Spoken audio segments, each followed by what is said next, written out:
guys were wild-caught specimens. So, that really leaves us with a lot of unknowns. So we don't know a lot of their health history prior to their original collection date. So as far as age, which is a big question we often get, we don't know how old these animals are. We know how long we've had them, here at the Springs Preserve, and we know how long they were in captivity before. But ultimately, we don't have, a specific age range for them.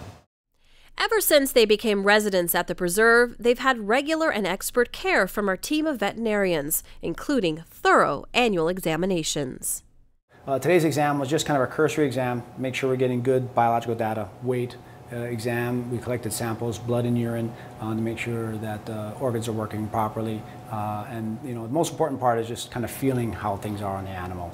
Joints, belly, hair coat, eyes, ears, nose, mouth.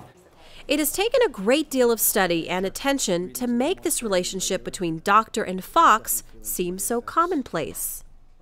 The first time I interacted with them during some handling, I was quite surprised. They're very fast, horribly athletic. They make some pretty scary sounds from a little guy. He's only 8 pounds. So it's kind of been an issue. I wasn't sure what to expect, quite frankly. That's why inducing a brief, shallow sleep is the best medicine for performing this type of procedure on such a high-strung creature.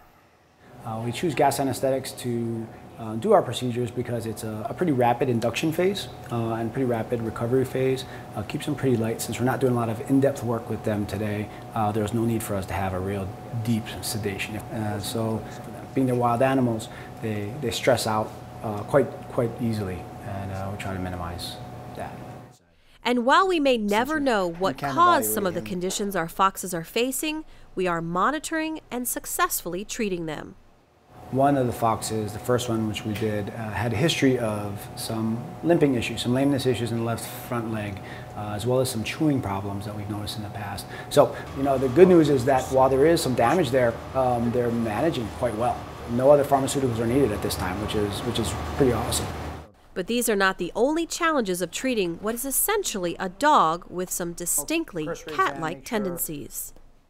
I'm definitely part of the canine family, but their behaviors are, much more of the feline type, where they're, my way or the highway, that kind of deal. Not your normal canine you'd come home and, pet Fluffy when you get home from work and wants love and attention. They want food and space and, solitude.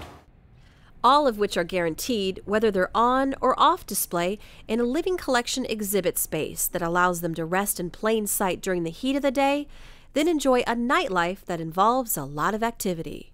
Since they're more of a solitary species, they want to be kept alone, very solitary in that respect. And so we have a rotation schedule, which we're pretty much aiming for on a quarterly basis to rotate them on and off exhibit.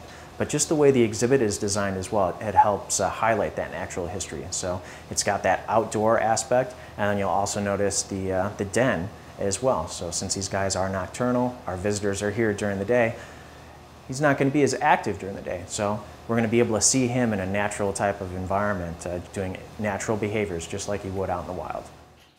This combination of natural behavior under the watchful eyes of the doctors and living collection keepers adds up to some of the finest fox care anywhere. Because we're afforded these great facilities and equipment to monitor them, I think that their medical care will be second to none, across versus just about any other fox collection in the country. There's a really good staff here, very sharp, very observant. They'll call me on the weekend. I saw this. What do we think? And and we'll have a quick conversation about it. So they're very in tune with what they should be seeing. As they see something they haven't seen before, they don't think they should be seeing, then they'll let us know. But finally, it's the signs of their enduring wildness that will always be the best measure of their good health. They're very fun to watch, and you can always see them, when they go in and check them and do visual exam and whatnot. They're calculating escape plans, evasion, all that kind of stuff. Just kind of watch. Just cool to interact with them that way.